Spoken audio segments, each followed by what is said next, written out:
ਜਿੰਨੇ ਵੀ ਰੁੱਖ ਲੱਗੇ ਨੇ ਇਹ ਕਿਵੇਂ ਲੱਭੇ ਗਏ ਔਰ ਕਿਸ ਤਰੀਕੇ ਦੇ ਨਾਲ ਇਹਨਾਂ ਨੂੰ ਇੱਕ ਸਮੂਹ ਵਿੱਚ ਲਗਾਇਆ ਗਿਆ, ਕਿਉਂਕਿ ਤੁਹਾਡੀ बहुत कंट्रीब्यूशन ਸੀਗੀ ਇਹਦੇ ਵਿੱਚੋਂ ਜ਼ਰੂਰ ਦੱਸੋ।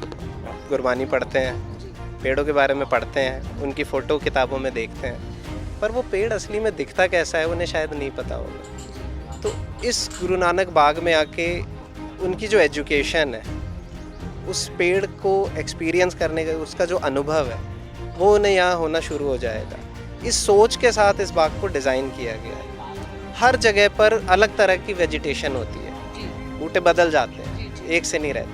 उनका पता लगा के उस जगह की हिस्ट्री में जाके कि यहाँ पे 500 साल पहले, 1000 साल पहले क्या उग रहा होगा, उसका पता लगा के फिर हम लोग एक जंगल लगाते हैं। ਤੁਸੀਂ ਕਿਹਾ ਕਿ ਉੱਥੋਂ ਦੀ ਹਿਸਟਰੀ ਪਤਾ ਲਗਾਉਂਦੇ ਹੋ ਔਰ ਗੁਰਬਾਣੀ ਨੇ ਇਸ ਚੀਜ਼ ਦੇ ਵਿੱਚ ਬਹੁਤ ਵੱਡਾ ਹਿੱਸੇਦਾਰੀ ਜ਼ਰੂਰ ਪਾਈ ਹੋਊਗੀ, ਕਿਉਂਕਿ ਗੁਰਬਾਣੀ ਵਿੱਚ ਉਹਨਾਂ ਰੁੱਖਾਂ ਦੀ ਬਾਰੇ ਜ਼ਰੂਰ ਜਾਣਕਾਰੀ ਮਿਲੀ ਹੋਊਗੀ। किस हिस्से नाल संबंधित? डॉक्टर सीमा ग्रेवाल एक हिस्टोरियन है। उन्होंने बाबा फरीद के टाइम से लेकर अब तक, चाहे अंग्रेज़ों के लिखे हुए जर्नल हो, चाहे गुरबानी हो, या इस जगह की फोकलोर जो किस्से कहानियाँ लोग आपस में बात करते हैं वो लिखी नहीं गई है, पर इस जगह की हिस्ट्री है, किस्से हैं, कहानियाँ हैं, मुहावरे हैं।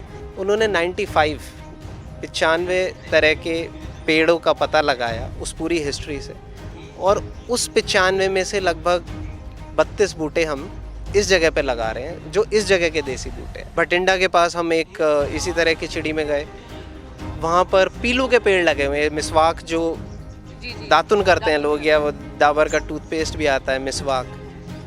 अगर किसी को मैं वो फ़ोटो दिखाता हूँ तो वो ये नहीं कहते कि ये पंजाब की फ़ोटो है, वो कहते हैं ये तो कहीं बाहर के मुल्क की लग रही है, उन्हें लगता ही नहीं है इंडिया है। ਜਿੰਨੇ ਵੀ ਰੁੱਖ ਹੁਣ ਅੱਜ ਕੱਲ੍ਹ ਨਰਸਰੀਆਂ 'ਚ ਮਿਲ ਰਹੇ ਨੇ ਇਹਨਾਂ ਵਿੱਚੋਂ ਕੋਈ ਵੀ ਦੇਸੀ ਬੂਟਾ ਨਹੀਂ ਹੈ। आज की डेट में आप किसी बच्चे से पूछो कि ये कौन सा, शायद वो बोल दे गुलमोहर। गुलमोहर देसी नहीं है, पर वो नाम गुलमोहर है, हमें लगता है कि ये तो अपना ही बूटा है। या सफ़ेदा हो गया, अब उसका नाम सफ़ेदा तो हमने रखा है, वो है यूकेलिप्टस ऑस्ट्रेलिया से आया हुआ, गुलमोहर साउथ अमेरिका से आया। तो धीरे धीरे जैसे हम अपने पेड़ों को बदलते जा रहे हैं तो हमारा वातावरण भी बदलता जा रहा है। एलर्जीज़ फैल रही हैं, गर्मी बढ़ रही है, और हमें ना खाने को मिल पा रहा है उन पेड़ों से, ना हमारे पक्षियों को कोई बैठने की जगह मिल पा रही है, ना जो छोटे जीव जंतु हैं, कीट पतंगे हैं, वो भूखे मर रहे हैं, हम भी भूखे मर रहे हैं। यूकेलिप्टस लगा के हम अपनी ज़मीन का नुकसान कर रहे हैं, ज़मीन के पानी का नुकसान कर रहे हैं, सिर्फ कुछ पैसों के लिए, लकड़ी के लिए हम वो लगा लेते हैं। पर ऐसी बात नहीं है कि देसी बूटों में वो ताकत नहीं है। हम लोग हमेशा से वो करना चाहते हैं जो अंग्रेज़ कर रहे हैं। अगर फसल की बात करते हैं तो वो भी कहते हैं कि हमें ज़्यादा से ज़्यादा पैदावार चाहिए, तो यहाँ पेड़ों की बात भी कुछ ऐसे ही है। ये तो सोने के अंडा देने वाली मुर्गी है धरती जो है हमारी, उसको चाहे एक बार में सारा न्यूट्रिशन निकाल लो, या फिर कुछ ऐसा प्रोसेस करो कि वो न्यूट्रिशन उसमें बढ़ता भी रहे। ਗੁਰੂ ਗ੍ਰੰਥ ਸਾਹਿਬ ਜੀ ਜੰਗਲ ਜਿਹੜਾ ਉਸ ਦਾ ਉਦਘਾਟਨ ਕੀਤਾ ਜਾ ਰਿਹਾ ਹੈ ਪੱਤੋ ਹੀਰਾ ਸਿੰਘ ਪਿੰਡ ਦੇ ਵਿੱਚ। ਗੁਰਦੁਆਰਾ ਸਾਹਿਬ ਦੀ ਜ਼ਮੀਨ ਹੈ, ਇੱਥੇ 5 ਏਕੜ ਦੇ ਵਿੱਚ ਜੰਗਲ ਲਗਾਇਆ ਗਿਆ, ਪਰ ਇਹ ਆਮ ਜੰਗਲ ਨਹੀਂ ਹੈ। ਇਹ ਉਹ ਜੰਗਲ ਹੈ ਜਿਹੜੇ ਇਸ ਵਿੱਚ ਰੁੱਖ ਲੱਗੇ ਨੇ ਉਹ ਸਾਰੇ ਹੀ ਸ਼੍ਰੀ ਗੁਰੂ ਗ੍ਰੰਥ ਸਾਹਿਬ ਜੀ ਦੇ ਵਿੱਚ ਦਰਜ ਨੇ। ਉਹਨਾਂ ਰੁੱਖਾਂ ਨੂੰ ਇੱਕ ਸਮੂਹ ਦੇ ਰੂਪ ਵਿੱਚ ਇੱਥੇ ਲਗਾਇਆ ਗਿਆ, ਔਰ ਇਸ ਨੂੰ ਲਗਾਉਣ ਦੇ ਲਈ ਜਿਹੜੀ ਤਕਨੀਕ ਯੂਜ਼ ਕੀਤੀ ਗਈ, ਵਰਤੀ ਗਈ ਹੈ, ਉਹ ਸ਼ਿਵੇਂਦਰ ਸ਼ਰਮਾ ਜੀ ਨੇ ਦਿੱਤੀ ਹੈ। ਸੋ ਉਹਨਾਂ ਨਾਲ ਗੱਲਬਾਤ ਕਰਦੇ ਹਾਂ ਕਿ ਕਿਸ ਤਰੀਕੇ ਨਾਲ ਇਹ ਜੰਗਲ ਲਗਾਇਆ ਗਿਆ, ਕਿਉਂਕਿ ਜਿੱਥੇ ਇਹ ਰੁੱਖ ਸਾਨੂੰ ਠੰਡਕ ਪਹੁੰਚਾਉਣਗੇ ਉੱਥੇ ਸਾਨੂੰ ਸ਼੍ਰੀ ਗੁਰੂ ਗ੍ਰੰਥ ਸਾਹਿਬ ਜੀ ਦੇ ਨਾਲ ਵੀ ਜੋੜਦੇ ਨੇ, ਕਿਉਂਕਿ ਸ਼੍ਰੀ ਗੁਰੂ ਗ੍ਰੰਥ ਸਾਹਿਬ ਜੀ ਵਿੱਚ ਮੌਜੂਦ ਹੋਣ ਦੇ ਕਾਰਨ ਜਿਹੜੀਆਂ ਪੰਕਤੀਆਂ ਦੇ ਵਿੱਚ ਆਏ ਨੇ ਉਹ ਪੰਕਤੀਆਂ ਸਾਨੂੰ ਕਿਸ ਤਰੀਕੇ ਦੇ ਨਾਲ ਗੁਰੂ ਸਾਹਿਬ ਦੇ ਨਾਲ ਜੋੜਦੀਆਂ ਨੇ, ਔਰ ਜਿਸ ਤਰੀਕੇ ਨਾਲ ਅਸੀਂ ਸਿੱਖੀ ਸਿਧਾਂਤਾਂ ਦੇ ਉੱਪਰ ਚੱਲਦੇ ਹੋਏ ਬਲਿਹਾਰੀ ਕੁਦਰਤ ਵਸਿਆ ਜਿਹੜੀ ਹੈਗੀ ਆ ਵੀ ਅਸੀਂ ਪਰਮਾਤਮਾ ਦੇ ਨਾਲ ਨਾਲ ਕੁਦਰਤ ਦੇ ਨਾਲ ਵੀ ਪ੍ਰੇਮ ਕਰਨਾ ਹੈਗਾ। ਕੁਦਰਤ ਦੇ ਨਾਲ ਪ੍ਰੇਮ ਹੀ ਸਾਨੂੰ ਪਰਮਾਤਮਾ ਦੇ ਨਾਲ ਮਿਲਾਉਂਦਾ ਹੈ। ਸੋ ਜਿਹੜਾ ਅੱਜ ਜੰਗਲ ਦੀ ਸ਼ੁਰੂਆਤ, ਬਾਗ ਦੀ ਸ਼ੁਰੂਆਤ ਹੋਈ ਹੈ, ਅਸੀਂ ਗੱਲਬਾਤ ਕਰਦੇ ਹਾਂ। ਸਭ ਤੋਂ ਪਹਿਲਾਂ ਤੁਹਾਡਾ KTV UK ਦੇ ਉੱਪਰ ਬਹੁਤ ਬਹੁਤ ਸਵਾਗਤ ਹੈ ਜੀ। थैंक यू सो मच जी, बहुत बहुत धन्यवाद। ਸਰ ਤੁਸੀਂ ਇੱਥੇ ਜਿਹੜਾ ਬਾਗ ਲਗਾਇਆ ਗਿਆ ਜਿਸਨੇ ਜੰਗਲ ਹੀ ਬਣ ਜਾਣਾ ਹੈ, ਕਿਉਂਕਿ ਸਾਡੇ ਗੁਰੂ ਸਾਹਿਬਾਨ ਸ਼ੁਰੂਆਤ ਤੋਂ ਜੇ ਅਸੀਂ ਗੱਲ ਕਰਦੇ ਹਾਂ ਤਾਂ ਸਾਡੇ ਗੁਰੂਆਂ ਨੇ, ਗੁਰੂ ਹਰਿਰਾਏ ਪਾਤਸ਼ਾਹ ਜੀ ਨੇ, ਜਿੰਨੇ ਵੀ ਗੁਰੂ ਹੋਏ ਨੇ ਉਹਨਾਂ ਨੇ ਬਹੁਤ ਮਹੱਤਵ ਦੱਸਿਆ ਹੈਗਾ ਰੁੱਖਾਂ ਦਾ, ਔਰ ਬਾਗ ਵੀ ਲਗਾਏ ਗਏ ਨੇ। ਕੀਰਤਪੁਰ ਦੀ ਗੱਲ ਕਰਦੇ ਹਾਂ ਜਾਂ ਹੋਰਨਾਂ ਜਗ੍ਹਾ ਦੀ ਗੱਲ ਕਰਦੇ ਹਾਂ, ਅੱਜ ਇਸ ਜਗ੍ਹਾ ਦੇ ਉੱਪਰ ਬਾਗ ਦੀ ਸ਼ੁਰੂਆਤ ਹੋਈ ਹੈ। ਜਿੰਨੇ ਵੀ ਰੁੱਖ ਲੱਗੇ ਨੇ ਇਹ ਕਿਵੇਂ ਲੱਭੇ ਗਏ ਔਰ किस तरीके दे नाल इन्हां नूं एक समूह विच लगाया गया, क्योंकि ਤੁਹਾਡੀ ਬਹੁਤ ਕੰਟਰੀਬਿਊਸ਼ਨ ਸੀਗੀ ਇਹਦੇ ਵਿੱਚ, ਉਹ ਜ਼ਰੂਰ ਦੱਸੋ।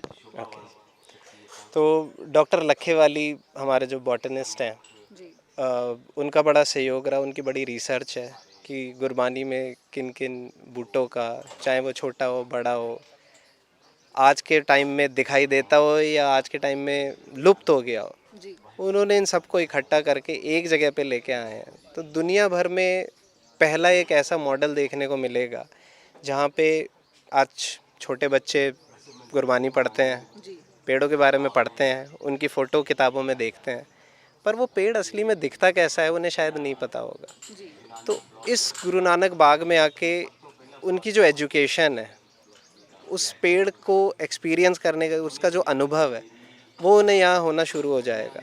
इस सोच के साथ इस बाग को डिज़ाइन किया गया है। सारे पौधे जो लगे हैं उनको यहाँ एक जगह पे लेके आना कोई आसान काम नहीं होगा। दूर दूर नर्सरीज़ हैं, ज़रूरी नहीं है कि गुरबानी में जो पौधों का जिक्र किया है वो पंजाब के ही पौधे हों, जी पंजाब के बाहर के भी हैं। गुरु नानक देव जी जहाँ जहाँ गए, असम गए या साउथ इंडिया गए, जहाँ पर भी, कश्मीर गए, जहाँ जहाँ गुरबानी लिखी गई उस हिसाब से हर तरीके का देसी पौधा आपको पूरे भारतवर्ष का, इनफैक्ट भारत के बाहर का भी शायद एक आध पौधा यहाँ पे देखने को मिल जाए। तो पहली बार ऐसा एक मॉडल हमें देखने को मिल रहा है और मुझे 1.5 साल पहले एक मौका मिला इस गुरु नानक पवित्र इस गुरु नानक बाग में एक छोटा सा जंगल लगाने का। हम पिछले 10-12 साल से देसी जंगल लगा रहे हैं जो किसी भी जगह की मूल प्रजातियां होती हैं, चाहे वो मध्य प्रदेश की हों, चाहे वो उत्तराखंड की हों, चाहे वो पंजाब की हों। पंजाब में भी कई तरह के इलाके हैं, कोई नदी के किनारे का इलाका है, कोई रेगिस्तानी इलाका है, कोई पहाड़ का इलाका है। हर जगह पर अलग तरह की वेजिटेशन होती है, बूटे बदल जाते हैं, एक से नहीं रहते।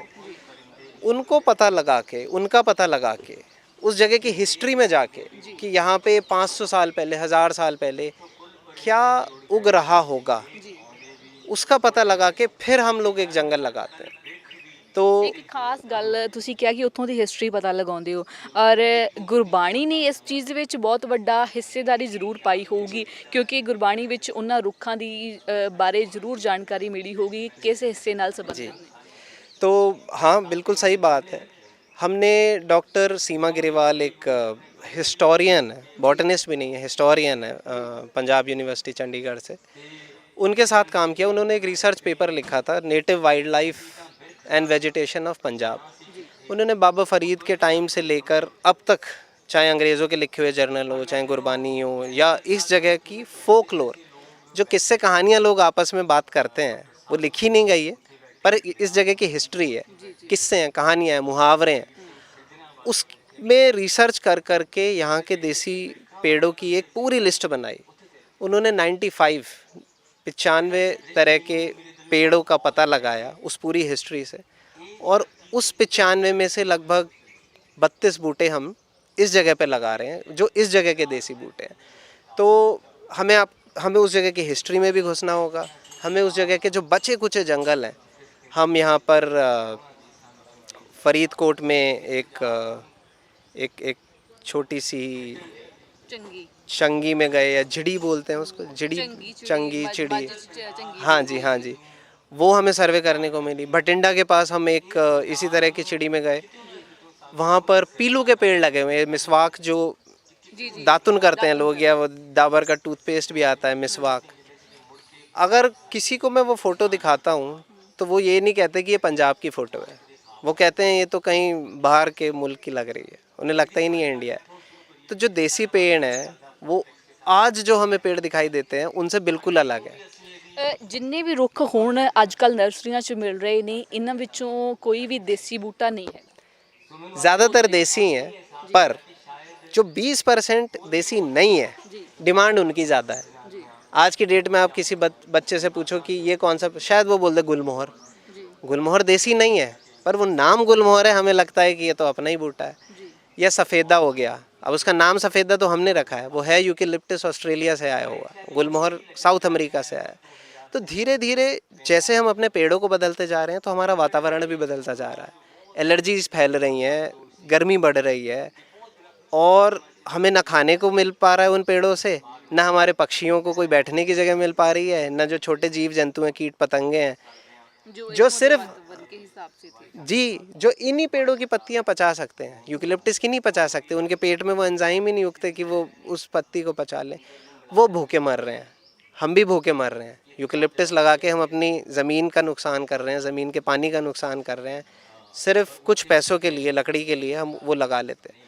पर ऐसी बात नहीं है कि देसी बूटों में वो ताकत नहीं है।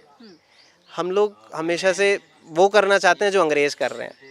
अब समय आ गया है। जेनेटिकली मॉडिफाइड बीज जो हैं वो फसलों के आ गए हैं, वो पेड़ों के आ गए हैं। मतलब जितने भी लोग हैं ना वो अगर फसल की बात करते हैं तो वो भी कहते हैं कि हमें ज़्यादा से ज़्यादा पैदावार चाहिए। तो यहाँ पेड़ों की बात भी कुछ ऐसे ही है। क्योंकि अगर आम लगते हैं, अगर कोई और फ्रूट लगता है तो उसमें भी उनको यही होता है कि फ्रूट ज़्यादा आए। जी जी, ये तो सोने के अंडा देने वाली मुर्गी है धरती जो है हमारी, उसको चाहे एक बार में सारा न्यूट्रिशन निकाल लो या फिर कुछ ऐसा प्रोसेस करो कि वो न्यूट्रिशन उसमें बढ़ता भी रहे। आप किसी भी जंगल में जाते हो तो जो सबसे हाई क्वालिटी के फ्रूट्स हैं, सबसे हाई क्वालिटी की लकड़ी है, वो जंगल में ही क्यों मिलती है? क्योंकि जंगल एक ऐसा सिस्टम है, पत्तियाँ गिरती हैं, उनकी खाद बन जाती है, दीमक उसको पचा लेती है, चींटियाँ उसकी मिट्टी तैयार करती हैं। तो चाहे सूखा पड़ जाए, चाहे बाढ़ आ जाए, कम बारिश हो, ज़्यादा बारिश हो, जंगल में कोई जाके खाद नहीं लगाता, कोई सिंचाई नहीं करता, पर तो भी सबसे अच्छा फल जंगल में मिलेगा।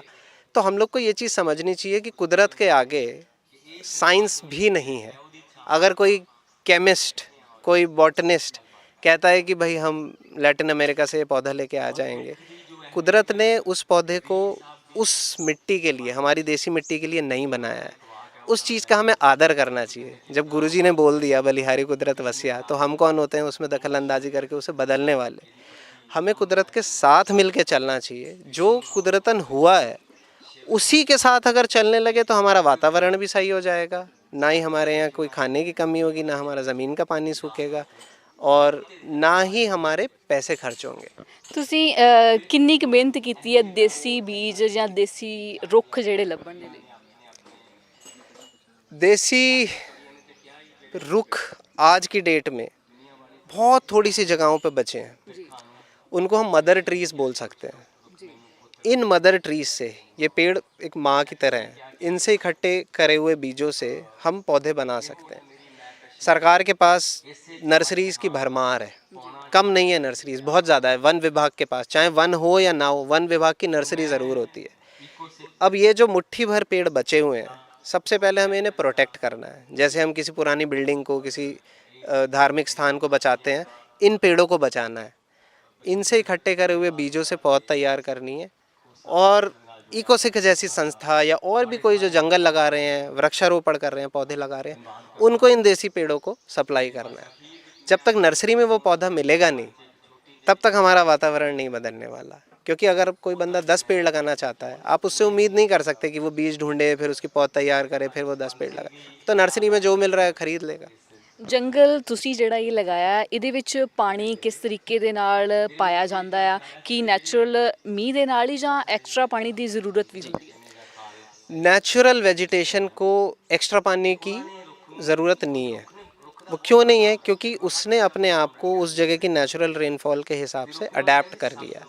पर जब जंगल लगाते हैं तो आप मिट्टी की हालत देखो, बहुत अच्छी नहीं है। जंगल लगता है, धीरे धीरे मिट्टी इम्प्रूव होनी शुरू होती है। उस दौरान, उस 1.5 से 2 साल के दौरान हमें पानी देना पड़ता है। तो नेचुरल मीह भी पड़ रहा है और साथ में थोड़ा सा एक्स्ट्रा पानी जो हम दे रहे हैं, उससे वो जंगल एक ऐसे स्तर पे आ जाता है कि उसके बाद अपना ध्यान खुद रख सकता है। जब पेड़ के पत्ते आपस में जुड़ने लगते हैं तो जो सूर्य का प्रकाश है वो ज़मीन तक नहीं पहुंचेगा, तो पानी अपने आप मिट्टी में रुकना शुरू हो जाएगा। ਜਿਹੜੀ ਤੁਸੀਂ ਟੈਕਨੀਕ ਯੂਜ਼ ਕੀਤੀ ਹੈ, ਇਹਦਾ ਥੋੜਾ ਬੈਕਗ੍ਰਾਉਂਡ ਵੀ ਜ਼ਰੂਰ ਦੱਸੋ। ਇਹ ਟੈਕਨੀਕ ਆਈ ਕਿੱਥੋਂ ਹੈਗੀ ਹੈ? 2009 में मेरा मिलना हुआ जापानी वैज्ञानिक है डॉक्टर अकीरा मियावाकी, उनसे। डॉक्टर अकीरा मियावाकी 1974 में जापान वापस आए जर्मनी से पढ़ाई करके। वो एक बॉटनिस्ट है। उन्होंने एक मेथड सीखा जर्मनी में जिसको बोलते हैं पोटेंशियल नेचुरल वेजिटेशन। ये मेथड क्या कहता है? किसी भी जगह पे अगर जंगल को वापस लेके आना हो, आप उस जगह को डिस्टर्ब मत करो, कोई दखलंदाजी मत करो।